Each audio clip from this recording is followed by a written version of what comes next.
10장 11절부터 27절까지 말씀입니다. 선한 목자의 음성을 따르자라는 제목의 말씀인데요. 한 절씩 교도하겠습니다.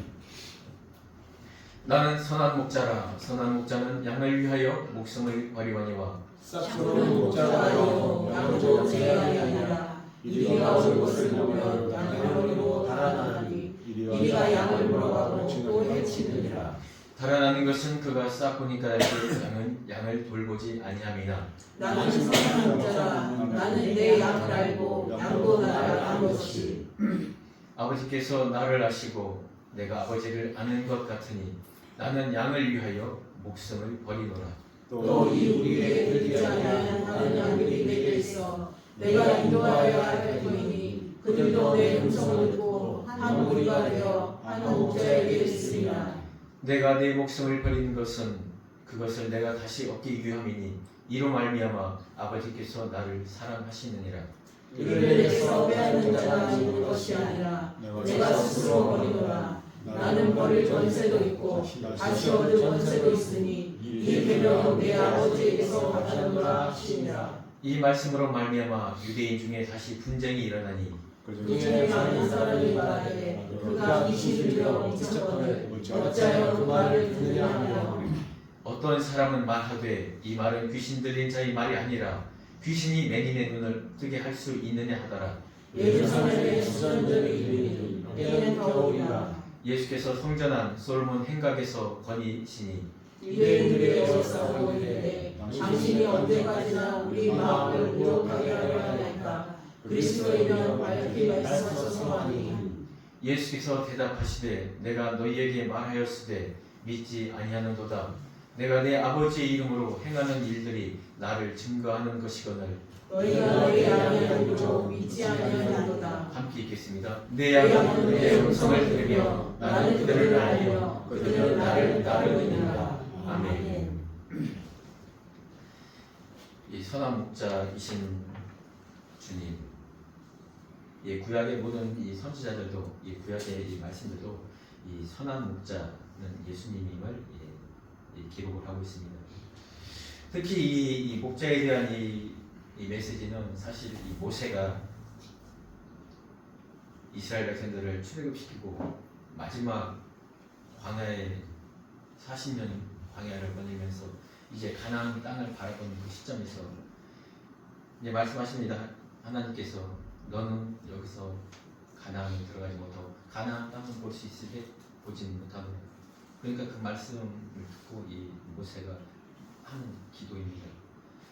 주님, 하나님, 저를 하나님께서 정말 목동인 저를 세우셔서 이스라엘의 지도자로 여기까지 인도하셨는데 우리 이스라엘 백성들, 하나님의 백성들 정말 양 같습니다.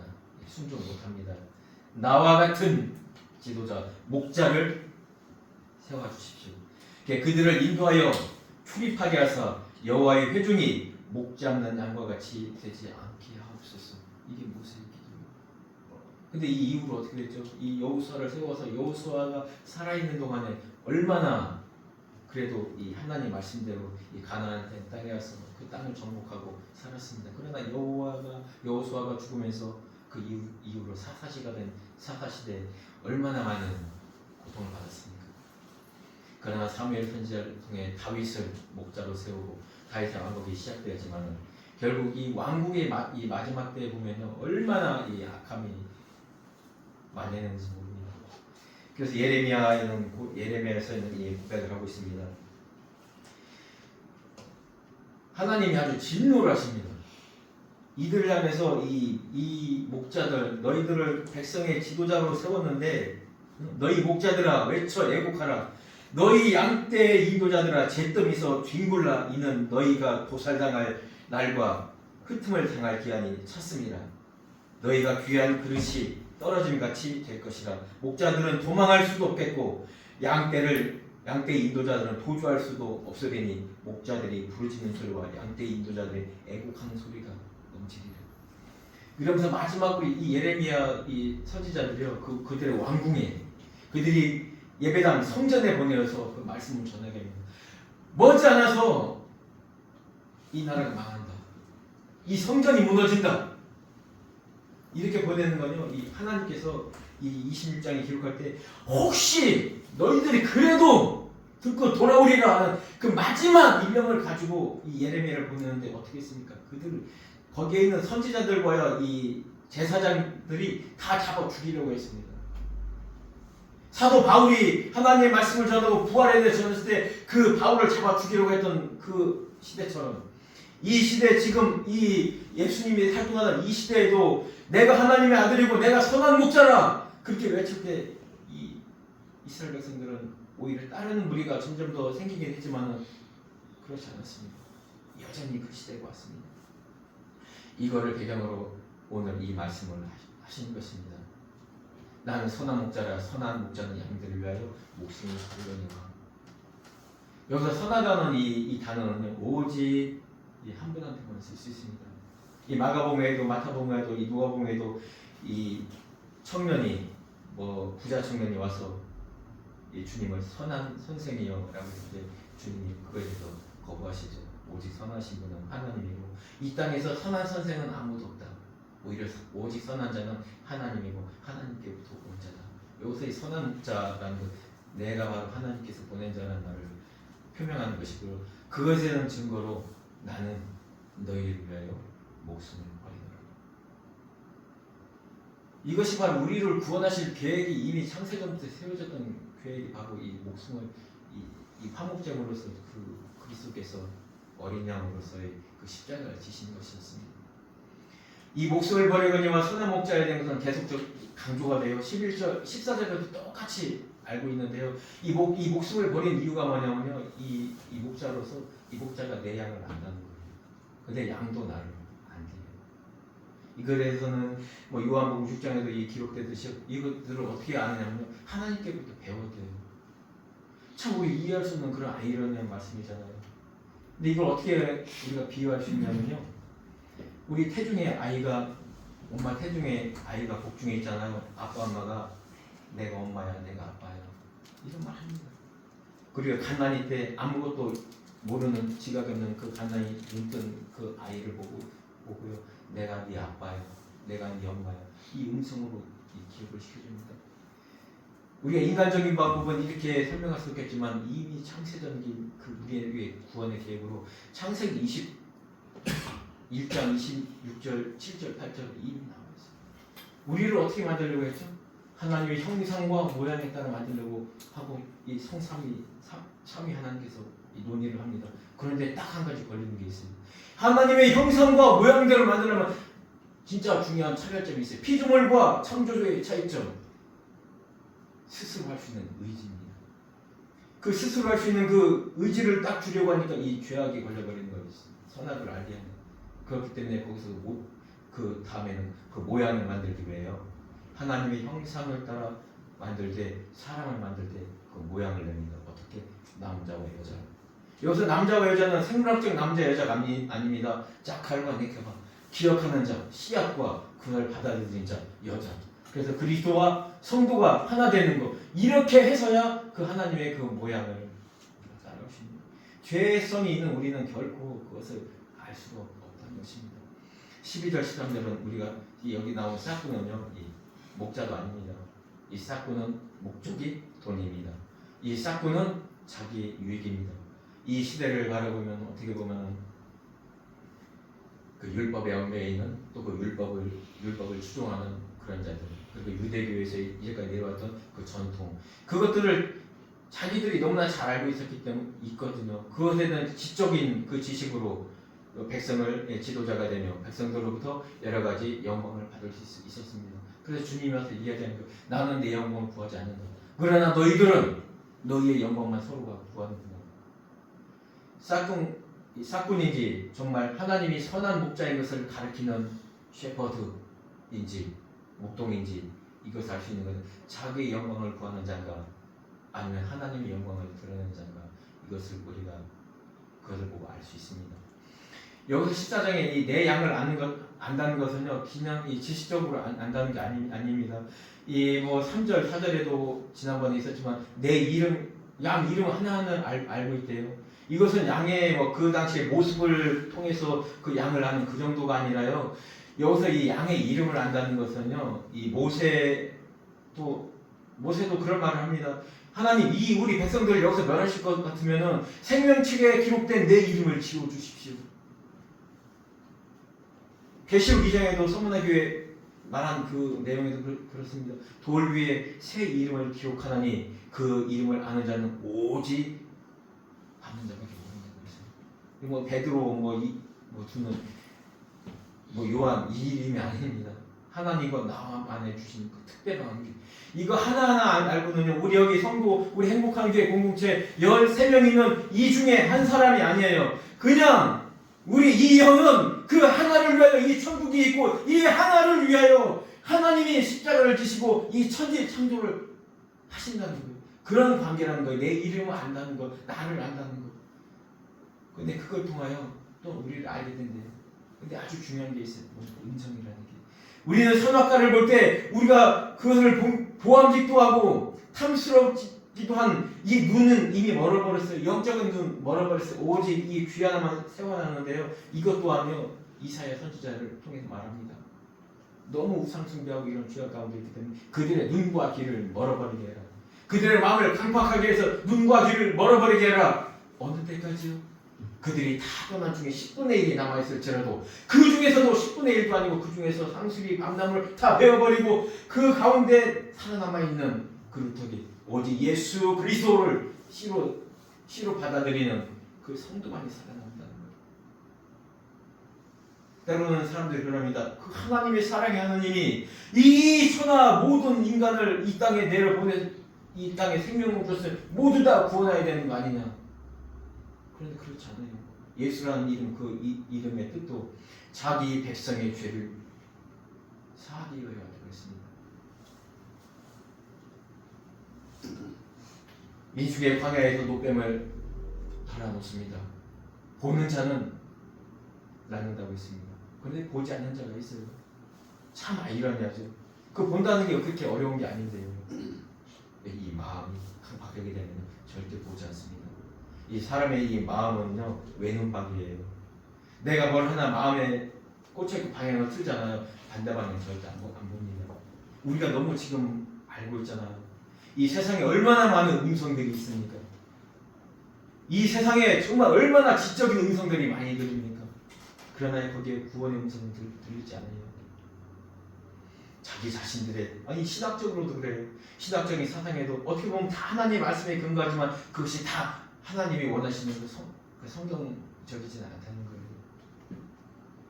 우리는 정말로 하나님의 말씀을 읽더라도 묵상하더라도 정말 기도하는 마음이 있지 않으면요 우리가 하나님의 음성을 정확히 들을 수 없습니다.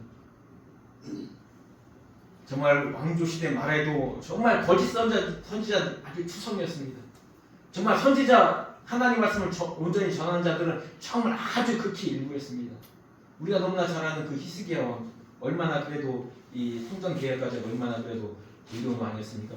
그 히스기야 왕조차도 그 미가 선지자 모비셋 사람 미가 선지자가 그의 우상숭배와 이스라엘의 유다의 강팍함을 이야기했을 때 미가 선지자를 죽여버린 자가 히스기야예요. 우리가 볼 때 히스기야가 그렇게 왜 저기였는데 갑자기 왜 병들었을까?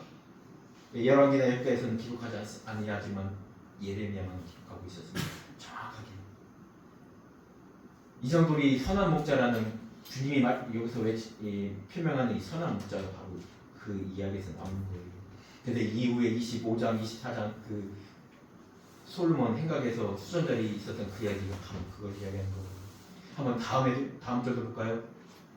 여기서 아버지께서 나를 하시고 내가 아버지를 아는 것 같으니 네?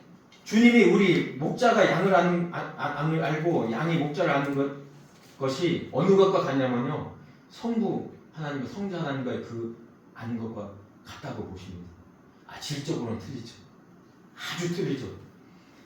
그나마 그것을 하기 위해서 이 선한 목자가 자기 목숨을 버리는 거예요. 화목제물을 오셨다는 거예요. 그것이 아니고선 우리는 결코 하나님을 알 수도 없고 하나님의 음성을 들을 수 없는 존재가 우리입니다. 이 죄로 인해서. 그러나 그 죄의 담을 허무시고 그나마 이 열려있는 귀로 하나님 은혜로 열려있는 이 귀로 그 음성을 들으라는 얘기예요. 선악과를 따먹고 죽을 수밖에 없는 아담과 하와를 에덴 동산에서 하나님은 부르셨습니다. 그 음성을 듣고 그나마 아담과 하와는 나왔습니다. 노아는 어떻습니까? 하나님의 방주를 지으라는 그 음성을 듣고 방주를 지었습니다. 아브라함도 내가 지시할 그곳으로 가라. 그 땅으로 가라. 그래서 우리의 구원의 사람 한 사람을 통하여 구원의 민족 그리고 이 모든 열방의 민족의 구원의 아버지, 믿음의 아버지가 되었던 것입니다. 모세도 그랬습니다. 엘리야도 그랬습니다. 아니 세례 요한도 그랬습니다. 그 음성을 듣고 이 황무지 같은 이 이스라엘 땅에 광야 같은 이 땅에 샘물이 흐르고 꽃이 피게끔 그 길을 예비한 세례 요한, 그 땅 위에 꽃을 피우고 하나님의 성령소를 흘려보낸 그 예수님. 사도 요한 어떻습니까? 반모섬에서 하나님의 음성, 환상을 보면서 그 모든 것을 기록하며 지금에까지 우리에게 믿음의 덕을 세우고 있지 않습니까? 이처럼 주님은 목숨을 버리신 것은 그 화목제물로 우리를 살리시기 위한 그 하나의 방법이었고요.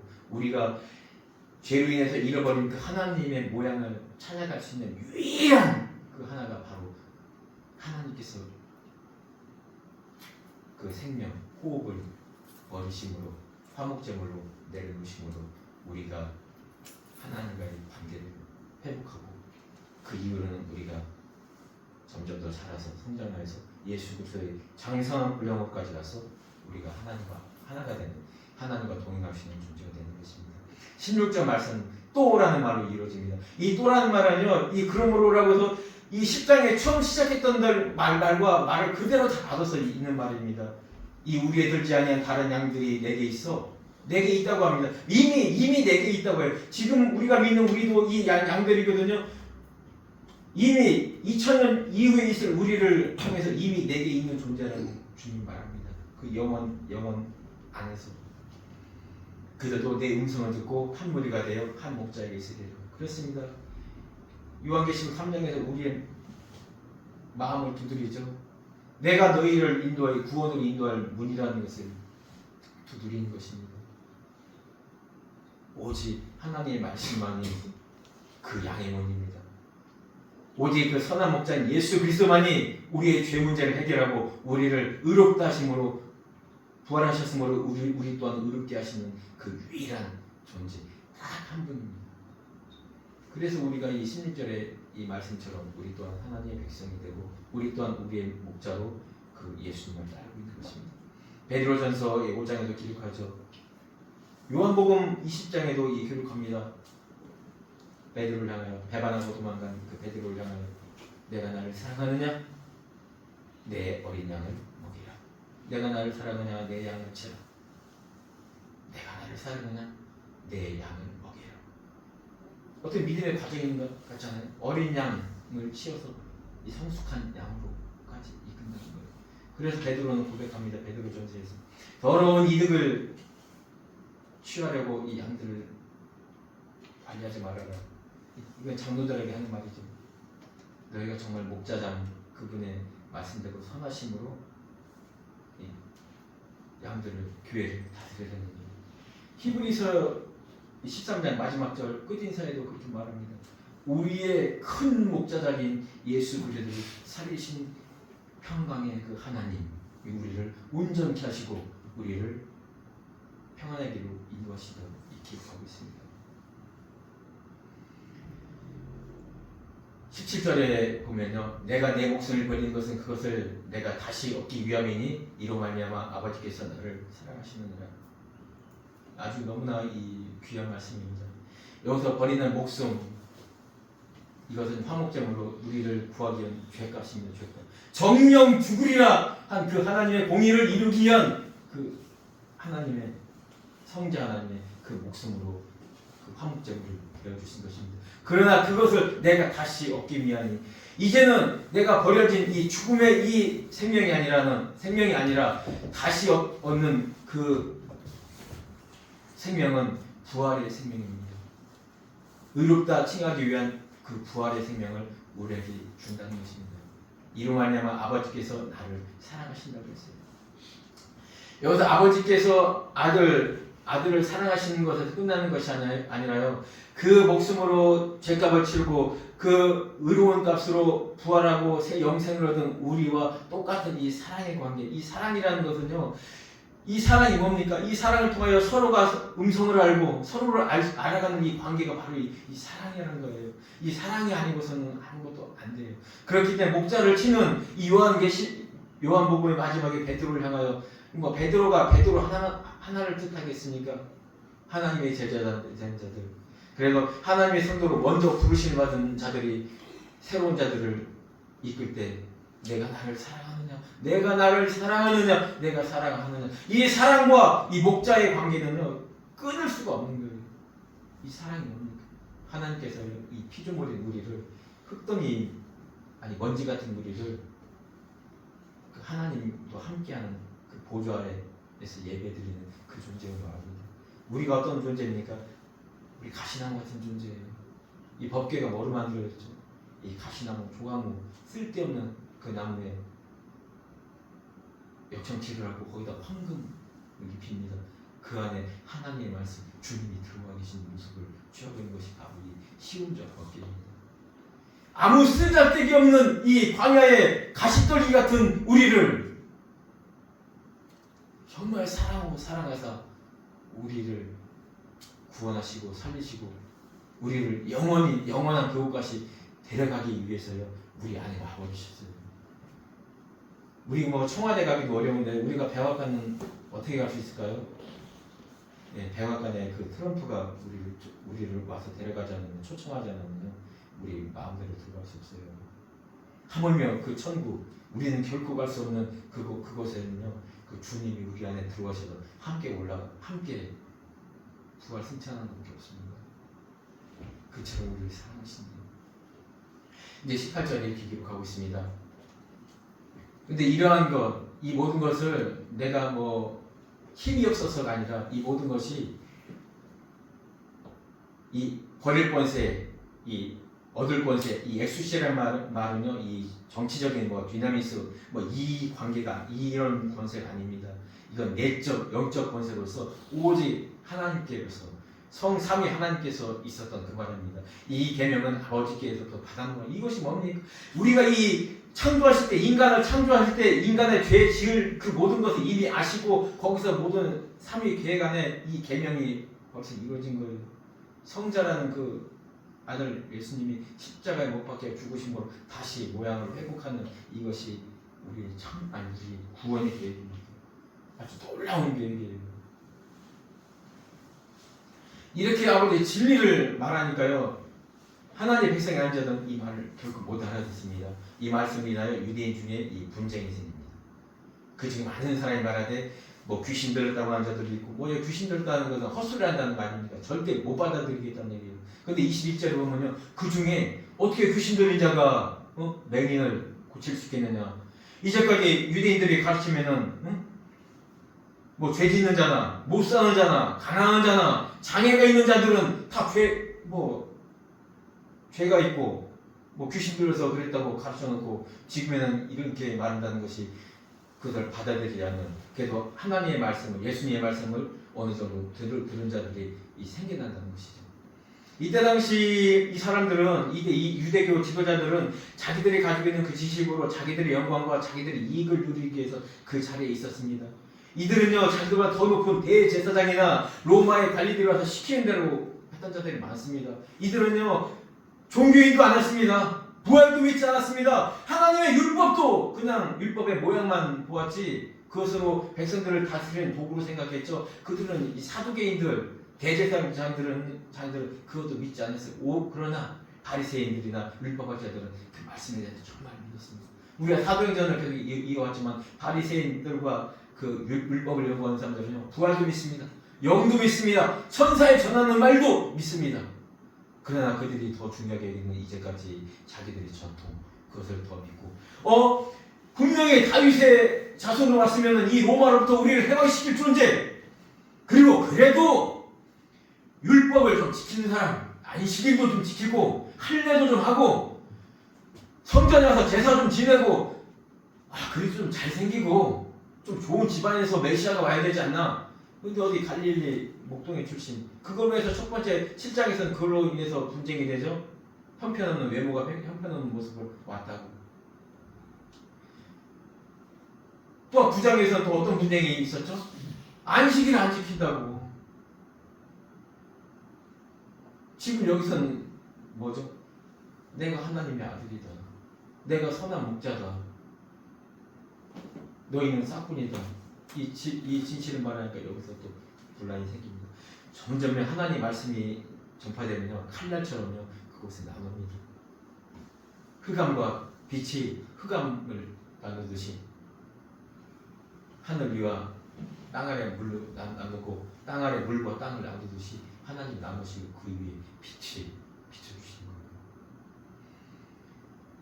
한번 22절 24절 같이 한번 읽겠습니다. 졸리시니까요. 예루살렘의 수전질이 이르니 때는 겨울이라 예수께서 성전 안 솔로몬 행각에 건이시니 유대인들이 애워싸고 이르되 당신이 언제까지나 우리 마음을 의롭하게 하려 하나이까 그리스도이면 밝히 말씀하소서 하니.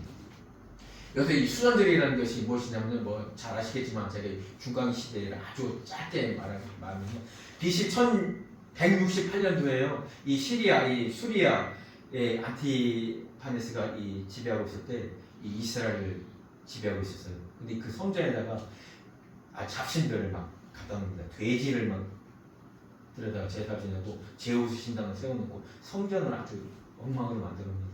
그리고 이 로마가 아니라 시리아가 이 이스라엘까지 완전 지배해서 늑탈해가고 그런 시대에 마카비 혁명이 일어납니다. 그래서 164년에 BC 164년에 마카비 혁명으로 독립을 해요. 그리고 그 성전을 아주 깨끗하게 합니다. 다시 무너진 데서 좀 다시 짓고 그것을 그러면서 이제 우리가 지배받던 나라부터 독립했다. 이제 우리가 성전 회파된 것을 더러워진 성전을 새롭게 깨끗하게 했다. 이제 우리는 거룩한 백성으로 이제 하나님께서 우리에게 찾아오실 것이다. 우리 이제 하나님의 그 백성을 회복했다. 이러한 행사를 한 것이 바로 이 수전절이에요. 근데 이 수전절에 예수님이 들어갑니다. 왜 들어갔을까요? 진정한 독립과 진정한 성전 회복은 너희가 나를 받아들이고 내가 성전의 주인인 것을 이것을 믿고 받아들이는 거 이게 정말 진정한 자유함이라는 것입니다. 우리의 누구죠? 다 죄의 종이에요. 죄의 종에서 자유케 할 자 오직 하나님의 아들 예수 그리스도밖에 없다고 기록하고 있습니다. 오늘 여기서도 그것을 말하는 거예요. 지금 세상에서는 해방신학이라는 그 신학이 정말 얼마나 떠들썩한지 모릅니다. 자꾸만 우리가 보는 이 시대에도 정말 정치적으로 해방되고 정치적으로 승리되는 그 해방신학을 통하여 거기에 휩쓸리는 자들도 많이 있습니다. 그러나 그것은 하나님이 중점적으로 생각하는 것이 아닙니다. 하나님이 더욱 중요하게 생각하는 것은 하나님의 말씀으로 우리의 영적인 구원과 우리가 영적으로 하나님과 동행하는 그것을 먼저 생각하고 있는 것입니다. 우리가 사회적인 것을 완전히 무시할 수는 없습니다. 우리가 약한 자들을 도와주고 어려운 곳에 어두운 곳에 빛을 밝히며 그러한 일 당연히 해야 됩니다. 그러나 먼저 중요하게 여길 것은 하나님과의 관계가 얼마나 올바른 가운데 서 있느냐. 그래서 하나님의 말씀으로 하나님의 자녀로서 내가 그 일을 하느냐 아니면 내 의를 위하여 그 일을 하느냐 그것에 대해서 하나님께서는 되묻고 있는 것입니다. 이 시대에 얼마나 이 많은 이 지성적인 말씀이 쏟아집니까? 그러나 우리는 정확하게 판단해야 됩니다. 오직 하나님의 말씀만이 하나님의 구원의 말씀만이 오늘 이 결론에 한번 26절 같이 한번 읽겠습니다. 26절 27절 너희가 내 양이 아니므로 믿지 아니하는도다. 내 양은 내 음성을 들으며 나는 그들을 알며 그들은 나를 따르느니라. 여기서 그들은 나를 따르느니라는 이 말이요 좀 제가 유식한 말 한번 쓸게. 영어 용법으로요 이 현재 완료로 되어 있는데 현재 완료의 계속적 용법이라고 합니다. 그래서 어떻게 하냐면 이 너희들은 내가 이 땅에 와서 내가 회개하라 천국에 가까우니라 그러면서 가나안에서 혼인잔치를 그 물로 포도주를 만든 그 사건 때부터 나를 믿었다. 그리고 지금도 나를 믿을 것이며 너희들은 나를 영원히 믿을 것이다. 이 말씀입니다. 이 따르느니라고요. 그렇게 하나님께서 우리를 이끌고 가시겠다는 얘기예요. 그러나 다는 아니겠죠. 그 구리터기 오직 예수 그리스도를 믿는 그 신앙을 가지고 있는 사람들이 끝까지 가는 거예요. 교회 안에 모든 자들이 하나님의 백성이라고 하지 않습니다. 예전에 이런 말하면 좀 많이 어색했는데 지금 너무나들 잘 알고 있잖아요. 우리 교회라는 공동체, 유형적인 교회라는 공동체 안에도 그리터기 하나님의 시, 하나님의 말씀, 예수 그리스도를 내 구주로 섬기는 자들만 오는 게 아니에요. 다른 사람들도 많이 온다고 합니다. 그들은 언젠가 떠나게 돼요. 그러니까 우리가 전도할 때 하나님의 복음을 선포할 때도 받아들이지 않은 자가 있으면은 이는 아직 그때가 되지 않았거나 아니면 하나님의 백성이지 않거나 그렇게 생각하고 우리가 위안을 받으십시오. 거기에 실망하지 말고. 그렇다고 하지 말라는 거 아닙니다. 누가 하나님의 백성인지 또 그가 어느 때 하나님께 돌아오는지는 아무도 모르기 때문에 우리는 때를 얻지 못하든지 우리는 이 복음을 증거하고 선포하는 것은 계속적으로 우리가 해야 되는 것입니다. 이 말씀 마치겠습니다. 하나님은 우리를 그 나라 그 은혜까지 이끄시기 원합니다. 이 땅에서 우리를 신부로 삼아주신 그 주님이 계시록 19장에 가면은 음녀, 양과 하나님의 아내가 될 자들을 구분합니다. 그리고 백보자 심판을 통해 천년왕국이 시작됩니다. 우리는 지금 주님의 신부로서 여기 와 있습니다. 우리 모든 자들은 하나님 보시기에 여자로 이 땅에 태어났습니다. 그러나 한 사람의 아내는 오직 하나님입니다. 우리는 여자로서 이제 신부로서 부름을 받았다면 우리는 그 아내의 자리까지 갈 수 있도록 경건의 모양을 잃어서는 안 됩니다. 우리는 결코 하나님의 음성을 떠나서는 우리는 죽음입니다.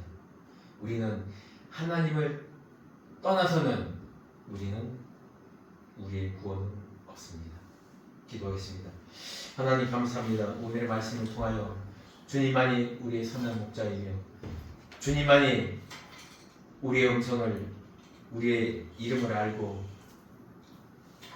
또 주님의 음성을 또한 주님의 백성들도 안다고 했습니다. 이 모든 것이 주님께서 우리의 죄를 대속하시기 위하여 십자가의 죽으심으로 그 화목 제물이 되어 주셔서 우리 또한 주님이 하나님과의 관계처럼 우리 또한 하나님과 아들의 그 관계 안에 또한 우리도 속한다고 했습니다. 이 귀한 은혜를 우리에게 주셨사오니 이 은혜를 붙들고 살아갈 수 있게 하여 주시옵소서. 우리가 이 땅에서 그리스도의 신부로서의 삶을 잘 감당하여 그 날에 그 마지막 때에 주님의 신부로서 주님의 아내로서의 주님을 만날 수 있도록 주님 지켜주시옵소서. 사랑 많으신 예수님의 이름으로 감사하며 기도하옵나이다.